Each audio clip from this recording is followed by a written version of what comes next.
Welcome to the deep dive, where we take your sources and basically extract the key insights, the things you gotta know so you can get up to speed quickly. And what's cool about this deep dive? Well, it's designed specifically for you. I like that. Today, we're diving deep into Stoicism, using The Daily Stoic by Ryan Holiday and Stephen Hanselman as our guide. This book's awesome because it's packed with these super insightful excerpts from Seneca, Epictetus, and Marcus Aurelius. Oh, and they also throw in some wisdom from even earlier Stoics, like Zeno, our mission here, to uncover that practical, timeless wisdom from Stoicism that you can actually use right now in your daily life. It's not just about dusty old quotes. No way.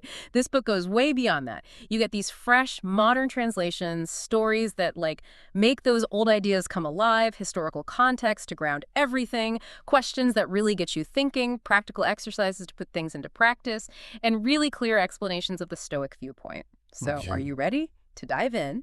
I'm totally ready. What really grabs my attention right off the bat is how the Daily Stoic takes this intricate philosophy and distills it into what Marcus Aurelius called the Big Three. Oh, yeah. Perception, action, will. Those are huge. Exactly. And they're not like these separate categories. Yeah. They're interconnected, interwoven parts of how the Stoics viewed the world and their role in it. It's like they're giving you three different lenses to see things more clearly. And like you mentioned, we're not aiming for a history lecture here. We want to pull out the most helpful, the most useful stuff for your life, the stuff you can actually apply. So let's zoom in on perception first. One of the most basic ideas in Stoicism is that whole thing about recognizing what you can control, what you have power over, and what you absolutely don't. Right. And focusing your energy on what you can actually influence, accepting what you can't. Totally. It's almost like a foundational principle, right? And it reminds me of something super relevant today, that serenity prayer, the one that's so big in recovery circles. Grant me the serenity to accept the things I cannot change, the courage to change the things I can, and the wisdom to know the difference. It's like Epictetus was laying the groundwork for that idea way back when he talked about controlling your present moment, your choices in the now. It's an incredible parallel. And Epictetus, he really dives deep into this idea of control. He basically says that good and bad, those judgments, they don't actually reside in external events themselves. They're in our reasoned responses to them. External things are just like neutral raw material. They're just there. If we make smart judgments about them, our choices will be good. But if our judgments are, kind of wonky or just totally irrational, then our choices, well, they're going to lead to problems. So it all hinges on that internal world, on our judgment, on our will. It's fascinating how he takes this whole control thing even further. He talks about the one path to serenity. And it's not about achieving some kind of perfect external situation. No, it's about this internal shift, about letting go of those things you can't control, realizing that the only thing you truly possess, without a doubt, is your power to choose your response. Right. Your possessions, your reputation, even your body, eventually, those are outside of that core sphere of your control. Yeah. It's like when you really internalize that, it can be incredibly freeing. Totally. Think about it. How much stress, how much frustration do we experience just trying to micromanage stuff that's completely beyond our reach? So much wasted energy. Exactly. Epictetus is saying, hey, the secret to peace of mind, it's letting go of that struggle, that constant tug of war, and focusing all your energy on what you can actually influence. Your thoughts, your evaluations, your actions. Exactly. That makes total sense when you think about tranquility, too. Like, Epictetus says that tranquility comes from this unwavering and firm power of judgment. Right. Not flipping and flopping all the time. And he contrasts this with, constantly shifting your decisions based on what's popular, on common opinions, which, let's face it, can be a really unreliable guide. Makes me think of how we get caught up in every little news story, every fleeting trend. It's fascinating how this ties into why we hesitate to try new things. Like that fear of failing, of not getting it right the first time. It can be paralyzing. Totally. And the Daily Stoic really emphasizes how Stoicism encourages you to just start. Begin the work even though you might stumble, even though you might face setbacks. The wisdom from these philosophers, it's not about guaranteeing success. It's about developing that mental toughness to start and keep going no matter what happens. And it's not all about reacting to the world around you, right? The Stoics were big on self-reflection, on actively working on your character. Oh, yeah. One of the things that stood out to me was Seneca's daily practice. Like, he would ask himself these specific questions. What bad habit did I curb today? How am I better?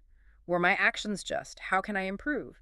It's such a clear, actionable way to apply Stoicism to your life. It's like a daily check-in, a self-improvement audit. Exactly. And this practice of self-examination, it was fundamental for the Stoics. Keeping a journal, reviewing your actions, your thoughts, identifying those moments where you could have acted differently, those were crucial for gaining clarity about yourself.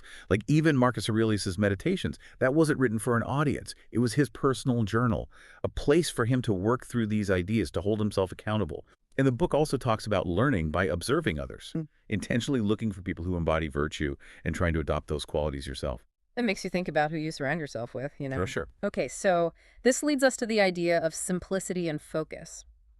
Marcus Aurelius talks about this idea of keeping a sturdy mind on the task at hand, with dignity, affection, freedom, and justice, all while letting go of distractions. It's like mental discipline, isn't it? It totally is. Hmm. And the Daily Stoic makes this really interesting connection to Bill Belichick's do your job philosophy. The Patriots coach. Love that. Right. It's all about cutting through the noise, resisting the urge to get pulled in a million different directions, and just focusing on what's right in front of you. Which brings up that whole thing about our constant connection to devices. Oh, yeah. The book makes a really important point about how much time, energy, and mental space we just lose to, like excessive media consumption. It's insane when you think about it. Imagine how clear your mind would be if you weren't constantly bombarded with every bit of news, every potential crisis. Right. Seneca even described philosophy as, quote, medicine for the soul. Like, it's not just this abstract intellectual thing. It's a practical way to deal with the anxieties, the vulnerabilities of modern life, a way to build strength and resilience. Speaking of anxieties, let's talk about managing emotions. Anger, for instance. The Stoics had some pretty strong opinions about anger. Oh, yeah. They were not fans. Marcus Aurelius said, and I'm quoting here, "It isn't manly to be enraged. Rather, gentleness and civility are more human and therefore manlier." That really flips the script on the whole traditional idea of strength, doesn't it? It does. The Stoics, they didn't see anger as powerful. They saw it as a trap, a weakness that others could easily exploit. Like, the book gives the example of the boxer Joe Louis, nicknamed the Ring Robot because he was so calm. That's a great edge. His unemotional presence in the ring, it was way more intimidating than any outburst of rage. Right, so how about anxiety? Well, the book encourages you to really look at where your anxiety is coming from and whether it's actually helpful. Is it serving a purpose or is it just controlling you? And Epictetus has this really powerful definition of invincibility. He says, "The one who cannot be upset by anything outside their reasoned choice." That's good. Think about like those seasoned professionals who deal with the media all the time. They've learned not to react emotionally to every provocation. They know it usually just makes things worse. So true. This kind of leads into that whole idea of the arena. Like Theodore Roosevelt's famous Man in the Arena speech. The Daily Stoic acknowledges that respect for, quote, the one whose face is marred by dust and sweat and blood. But it also cautions against just being busy for the sake of it. It stresses being in the arena for the right reasons. Seneca, as the book points out, he wasn't advocating for endless activity, but for meaningful action. It's like every time you get super upset, you're using up this valuable resource. Your energy. Your mental, emotional energy. The Stoics are all about being mindful about where you invest that energy and really considering whether those things that trigger you, whether those are really the environments where you should be spending your time and effort. Sometimes the most stoic thing you can do is walk away from a certain arena. Totally. What about pleasure and restraint? Well, Marcus Aurelius, he advises us that whenever we feel pleasure, we should take a moment, like pause and consider both the enjoyment we're feeling right then and there, but also any potential regret that might follow. It's about not letting immediate gratification lead you around by the nose. And this ties into the idea of katekon. Ah, yes. Kathekon. Those everyday actions that align with your values, like, being honest in a small transaction, being patient when you're frustrated, it's about that consistent practice of virtue, even in the mundane. Right. Those little choices we make every day. And the Stoics warn us about letting strong emotions distract us from doing what we know is right, what's good. Now let's talk about what Epictetus called the enemy of happiness. He argued that you can't be truly content if you're constantly yearning for what you don't have. I can see that. Always wanting more. He uses this really great analogy. He compares life to a banquet. When something is offered to you, you take a reasonable portion. If it passes you by, you don't try to grab it. And if it hasn't arrived yet, you don't burn with desire for it. You just wait patiently. Okay, that banquet metaphor, that's so vivid. It's like, life is this buffet. Enjoy what's on your plate, don't stress about what you missed, and be patient for what's coming next. Exactly. True contentment, it's about appreciating what's present, not chasing what's absent. And the book goes on to connect this idea to gratitude, to really experiencing the present moment, to being selfless and helping others, even to practicing charity. It's a reminder that a truly fulfilling life isn't about acquiring more and more stuff. Diogenes, from the Cynic school of philosophy, he had a similar view. He said that wanting nothing makes you invincible. It's about not being ruled by your desires, whether they're for material things or even for, seemingly good goals. The key question is, are your goals driving you or are you driving your goals? I love that. Okay, there's also this really interesting section on the power of silence and like really thoughtful speech. Cato, he had this practice where he would only speak if he was absolutely sure his words would be more valuable than silence. I could learn from that. Seriously, it's such a powerful reminder, especially in our world where everyone's always talking, always posting, always commenting. It really highlights the need to be self-aware, to really assess whether what we're saying is actually adding value. And Marcus Aurelius, he reminds us that external circumstances, they're neutral. They don't care about our feelings. It's our reactions, our beliefs about those situations that cause us distress. Like Epictetus said, it's not the person who might be acting abusively, but our interpretation of that behavior that actually harms us. So it all comes back to that power of choice. Exactly. This also makes me think about how the Stoics were so aware of how temporary external achievements are. Like Marcus Aurelius, he reflected on the eventual fate of someone as powerful as Alexander the Great. He reminded himself that all these external accomplishments, all those intense emotions, they fade. It's a reminder to focus on what lasts, inner virtue and wisdom. That's a great contrast to our modern obsession with wanting everything. Epictetus encourages us to question our actual needs, to prioritize what truly matters, and to consider the consequences of not getting every single thing we think we want. This kind of simplification can actually bring more peace and happiness by reducing that feeling of overwhelm. Okay, so where does this journey of self-improvement begin? Well, according to Epictetus, philosophy starts with a, quote, clear perception of one's own ruling principle.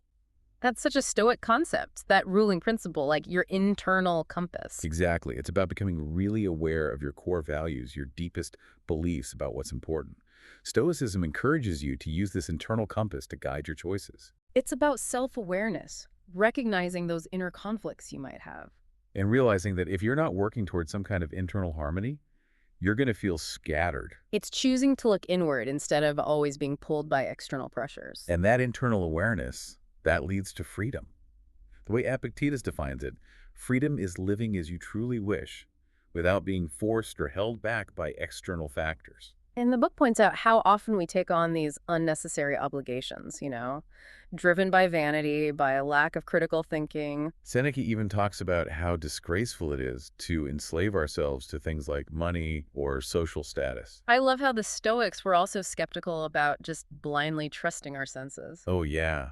Heraclitus, he called self-deception a disease and eyesight a lying sense. Wow. It's not that we should completely dismiss what we see or feel, but it's about recognizing that our senses and emotions can sometimes be misleading. We need to pause, be mindful before we jump to conclusions or make decisions. It's about protecting your mind, right? Just like you'd protect your physical body. Exactly.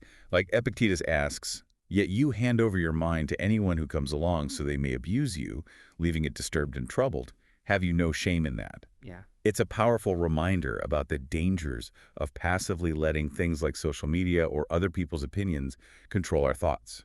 And the company you keep, that has a huge impact too. Huge. The book quotes both Epictetus and Goethe, talking about how our friends, our acquaintances, they really influence us. You become who you hang out with. They encourage you to really think about whether the people in your life are lifting you up, making you better, or dragging you down.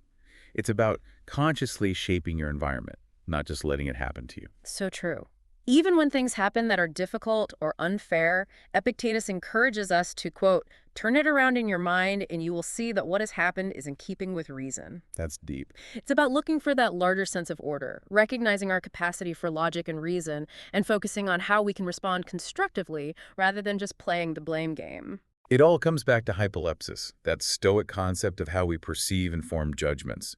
Like, let's say someone cuts you off in traffic. The event itself, it's neutral. It just is what it is. But that anger you feel, it doesn't come from the other driver. It comes from your interpretation, your hypolepsis, Yeah. that they disrespected you or that they were in the wrong. So it's about recognizing that we have the power to choose a different interpretation. And a calmer reaction. It's about remembering that our assumptions, our interpretations, those are within our control. They're not caused by external events or other people. It all boils down to those two key principles that Epictetus emphasized.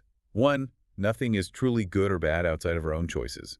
And two, we should align ourselves with the natural flow of events instead of constantly fighting against them. So our irritation, our negative judgments, those come from our own labels, our own expectations, which, guess what? We have the power to reevaluate. We do.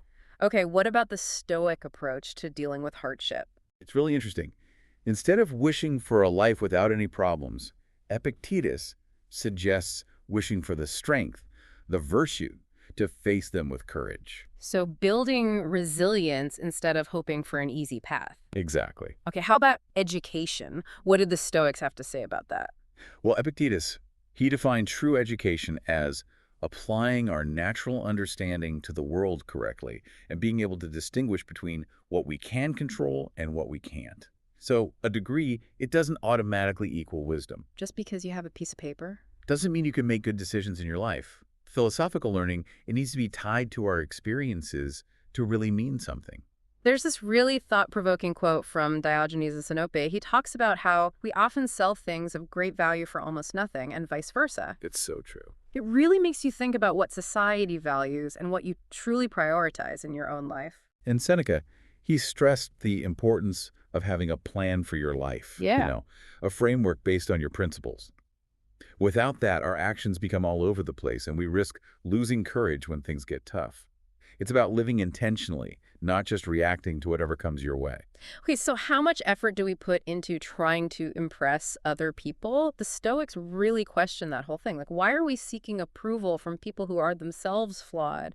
And often we end up doing things we don't even want to do just to try to win them over. It's crazy. Marcus Aurelius even points out that the very people whose approval we're so desperate for, they're often just as easily swayed by superficial stuff. Seneca noticed that we often deceive ourselves.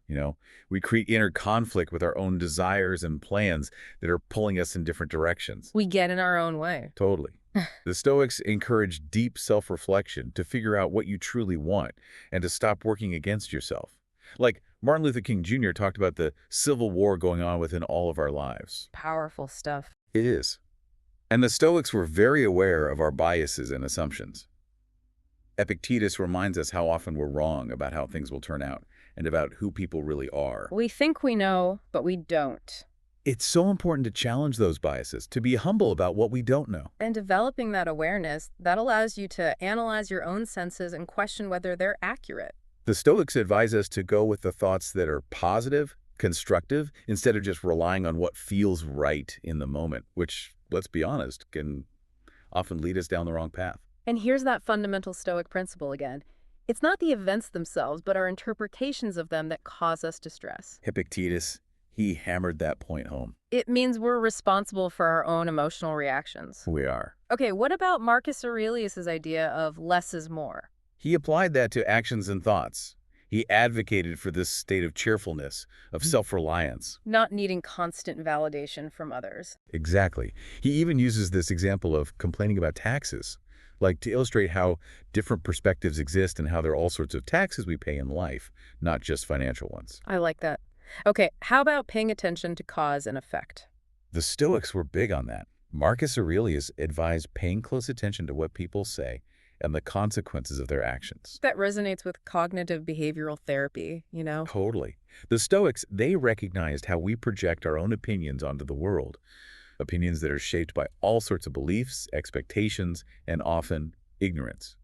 And they encourage us to let go of those preconceived notions so we can see things as they truly are. The Stoics made this clear distinction between fleeting external goods and that deeper satisfaction that comes from true goodness, like wisdom, self-control, justice, courage. Those internal virtues. Those are the things that bring true fulfillment. And Marcus Aurelius warned that if we don't pay attention, if we let our focus slip, the negative consequences can really snowball. It's about being present, engaged in what you're doing. What about being wrong? The book emphasizes that there's nothing wrong with being wrong, quoting Marcus Aurelius's willingness to change his mind if he was proven wrong.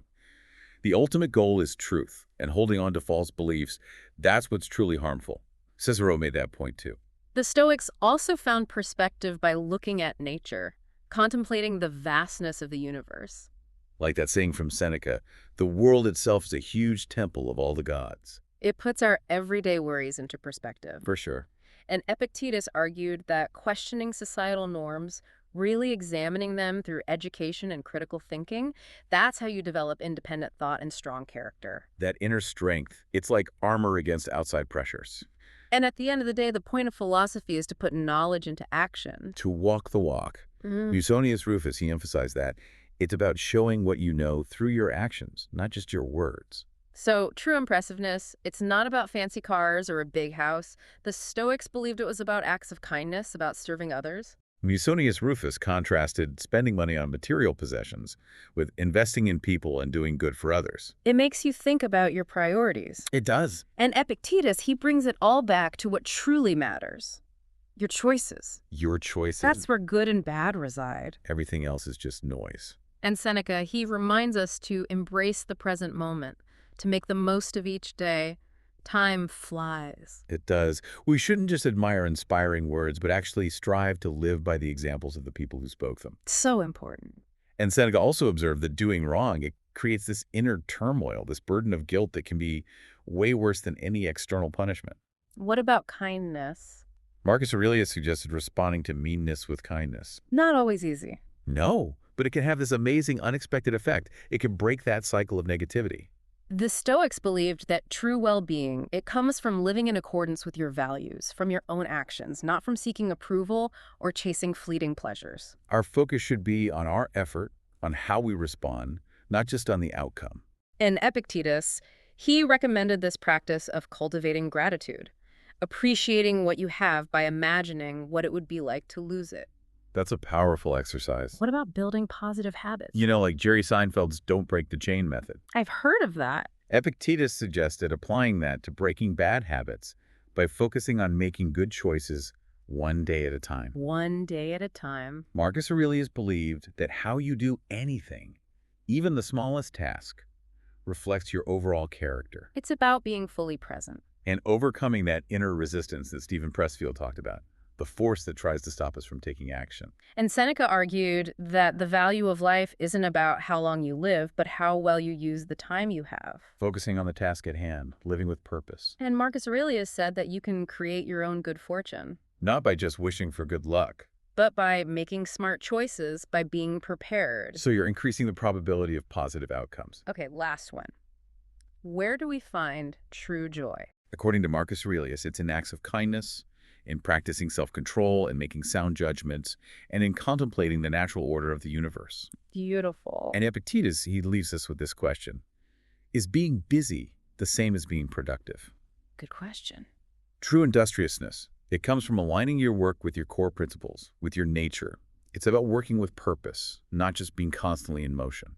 Okay, so as we wrap up this deep dive into the Daily Stoic, let's recap some of the big ideas. That's good. We talked about focusing on what you can control and accepting what you can't. We looked at how Stoicism helps you build strength and resilience, self-awareness, that's been a key theme throughout. And we've gotten some really practical advice on managing those tricky emotions. And of course, Stoicism is all about finding meaning in what you do right here, right now. What's amazing is how relevant these ancient principles still are today. Like, in a world that can feel so overwhelming, so chaotic, Stoicism offers this solid, practical framework for navigating the challenges, the ups and downs of life. And these insights, they're just as powerful now as they were thousands of years ago. So for you, our listener, think about which of these Stoic ideas really resonates with you, with what you're going through right now. What offers a new perspective or a tool you could try out in your own life? And here's a final thought to ponder. Given how much the Stoics emphasized focusing on what you can control, what's one small but significant choice you could make today to cultivate a little more peace, a little more effectiveness in your own life? We encourage you to keep exploring these powerful ideas, maybe even check out the original writings of Seneca, Epictetus, and Marcus Aurelius. There's a whole world of timeless wisdom out there waiting to be discovered. Thanks for joining us on this deep dive.